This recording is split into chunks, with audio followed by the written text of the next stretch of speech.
Quando a gente fala do Bradesco, nós temos duas grandes maiorias aqui. Uma parte, a maior delas inclusive, é esse pessoal que fica olhando os múltiplos atuais dos bancos, como por exemplo o ROI do Bradesco, que está em 9,50, está abaixo da média dos bancos ali, então por isso ele justifica esse preço tão barato, mesmo que seja preços ali muito abaixo da média histórica do Bradesco, imaginando que o Bradesco talvez nunca vá voltar aos patamares de ROI anteriores, né? Outros têm uma visão um pouquinho mais adiante, já começa a chegar a inadimplência do Bradesco reduzindo, como a gente pode ver nessa linha de vermelho, caindo cada vez mais, inclusive dando um salto no último resultado trimestral, o que fez as ações subirem.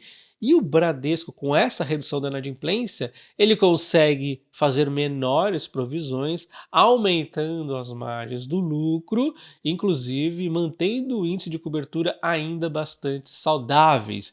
Só que tem muito mais no Bradesco acontecendo do que simplesmente essa leitura, que é a principal, vamos admitir que é a inadimplência o grande problema do Bradesco, mas é muito mais do que isso. Nós temos que ver a transformação que o Bradesco está fazendo. E o que o pessoal não fica muito atento é exatamente ao plano estratégico do Bradesco de longo prazo, que começou ali em fevereiro de 2024, quando eles lançaram esse plano estratégico, que termina em 2028. É um planejamento de, não vou nem chamar de longo prazo, um planejamento de médio prazo. E até lá a gente tem muita coisa para ver se ele está realmente caminhando para o lugar certo. A gente está vendo a inadimplência, esse é o ponto principal, mas é muito mais do que isso. Como eu já citei para vocês a forma de atender os clientes, seja do de baixa renda, seja do de alta renda, inclusive criando uma nova frente aqui com um novo afluente, né? O pessoal abrindo inclusive novas agências de atendimento para esse pessoal de maior renda, né? De modo geral, em 2024 principalmente, é onde o banco está trabalhando muito na eficiência, em sinergias, em ajustes aqui, exatamente também no pessoal ali de inadimplência, né?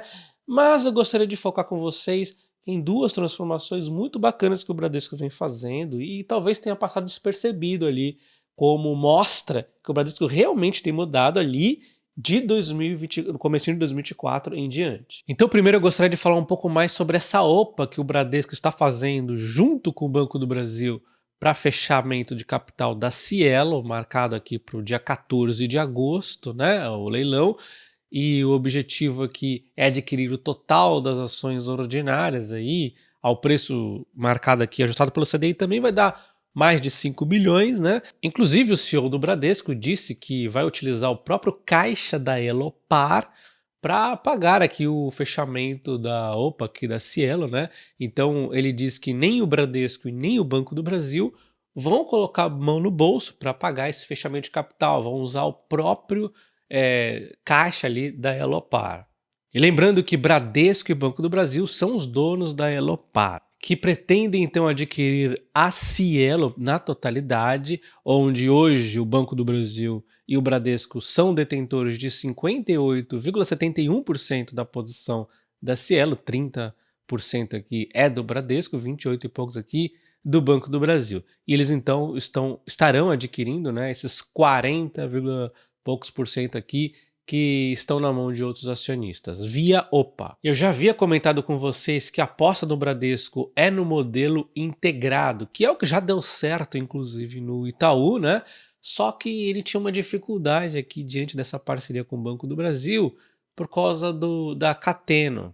Inclusive, esse movimento do Bradesco vem atrasado quando a gente compara com o Itaú, que percebeu isso 12 anos atrás, fazendo a OPA da rede. A rede era bem menor ali que a Cielo, mas ela cresceu muito aí depois nos últimos anos, né? Tanto que acabou ultrapassando, inclusive, a liderança da Cielo aí recentemente. E o racional dessa operação é bem simples. Óbvio que as pessoas vão pensar em talvez um ganho de eficiência, redução dos custos por não ter mais a empresa listada na bolsa, mas o grande foco é isso aqui, ó, integrar a operação de adquirência com o negócio bancário. E isso no Itaú foi um sucesso, porque a cada R$ 100 de transação no cartão, 25 passam pela rede hoje em dia, 35 são feitos no cartão Itaú e os 25 são depositados numa conta do Itaú. Isso aqui é a tal da integração, né? Isso dá um poder muito grande de combinar serviços e preço de uma maneira interessante.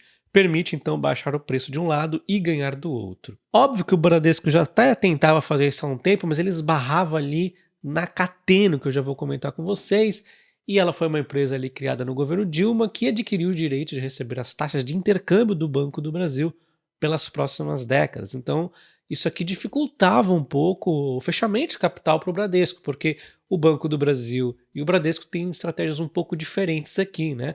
E essa empresa, então, a Cateno, ela é controlada pela Cielo, que tem 70% do capital. Além disso, o Banco do Brasil tem os 30% restantes, tá? Então o Banco do Brasil tem participação na Cateno diretamente 30% e indiretamente via a Cielo, que tem 70% do capital, e como o Bradesco também tem a Cielo, ele também tem participação na Cateno. E a Cateno, inclusive, cresceu muito nos últimos anos. Se a gente vê o lucro antes dos impostos, também ajustado aqui pela participação dos minoritários do Banco do Brasil, né? Olha só, tem aqui uma participação no lucro da Cielo maior do que o próprio Cielo Brasil, né? Olha só, no segundo trimestre, 265 contra 216, né? Nos trimestres anteriores também. Então, a Cateno cresceu bastante. Então, isso aqui é um ponto que é de interesse para o Banco do Brasil. Ao outro lado, que o Bradesco está muito interessado aqui na participação da Cielo e fazer essa integração. Só que independente dessa dificuldade, o Bradesco tinha que avançar com isso, porque com a governança de hoje em dia, aí, com o Banco do Brasil e o Bradesco junto ali na Cielo, não dá para o Bradesco fazer essa integração de adquirência como o banco, que é óbvio, né? Como é que o Banco do Brasil irá permitir isso? Não faz sentido. Então, finalmente, quando o novo CEO assumiu o Bradesco, ele resolveu partir para cima dessa luta e finalmente conseguem aqui então avançar nessa OPA. Então isso aqui já é uma mudança do novo CEO. Muitas vezes joint ventures são super promissoras, são super bacanas para as empresas, ambas ganham, mas tem momentos que não. E não é o caso da Cielo. Inclusive existem inúmeras reclamações do mercado, porque como cada banco quer uma estratégia diferente, fica uma bagunça. Então a Cielo parece uma sanfona em termos de estratégia, disse um executivo do setor. Uma hora ela corre atrás de market share, outra hora reduz as despesas para ganhar margem, depois volta a correr atrás do share para depois buscar margem de novo, né? Então, assim, estratégias diferentes. Cada banco quer uma coisa, não consegue nenhum deles colocar exatamente o que quer, e em nenhuma hipótese a integração iria acontecer com dois donos por detrás. Então essa é uma transformação que vem acelerando muito aqui com o novo CEO, e a segunda transformação que eu gostaria de dar luz aqui para vocês é envolvendo o rural, né? Você pode ver que recentemente o rural do Banco do Bradesco tem crescido bastante, olha só, cresceu 40% nos últimos 12 meses no pessoas físicas, e no pessoas jurídicas cresceu 32,3%. Você pode ver que nos últimos levantamentos aqui, olha o quanto que vem crescendo, né? Então ele está muito acelerado aqui e ele parece ter um apetite para crescer ainda mais. E aí a gente entra então num exemplo onde uma joint venture seria algo extremamente positivo para ambos os lados. O Bradesco então fecha acordo para deter 50% do banco John Deere. E qual é o objetivo aqui? O objetivo é fazer uma instituição financeira forte para posicionamento aqui no setor agro e construção. O Bradesco soltou nota dizendo que a expectativa é a ampliação da oferta de financiamento de serviços para clientes da concessionária John Deere no Brasil, e o banco John Deere ainda vai manter sua marca existente. O banco Bradesco não disse o valor da operação, mas que não vai afetar o índice de capitalização, não deve ter tido aqui um valor relevante. E como você pode ver, a John Deere ela tem um foco muito pesado no setor agro, vários equipamentos e maquinários, né, aqui para atuar no setor de agro, jardinagem, florestal e tudo mais.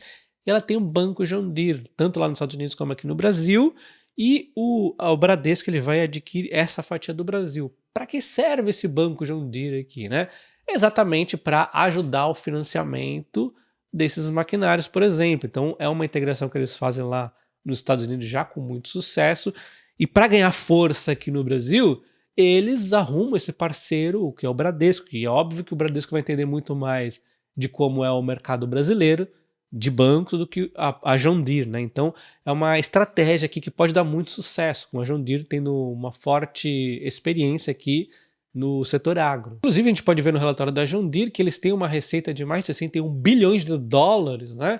E um lucro de mais de 10 bilhões, ou seja, mais ou menos ali 56 bilhões de reais, né? Fazendo uma conversão aqui. Óbvio que esse crescimento todo da John Deere não tem nada a ver com o Bradesco, mas só para mostrar que a John Deere está com um foco aqui em crescimento muito grande, e essa parceria pode ser muito benéfica para ambos os lados aqui no Brasil. E só para reforçar que o Bradesco aqui acaba adquirindo 50% é do Banco John Deere aqui no Brasil, tá? Então o objetivo vai ser realmente financiar o setor de construção e principalmente o agronegócio, que muito provavelmente vai ajudar a crescer ainda mais a carteira de crédito rural. Deixa o like no vídeo e comenta o que você achou dessa transformação que o Bradesco vem fazendo e considere também se tornar membro do canal, porque vídeos como esse de empresas menores eu só vou poder trazer lá para os membros do canal. Um abraço e até o próximo, valeu!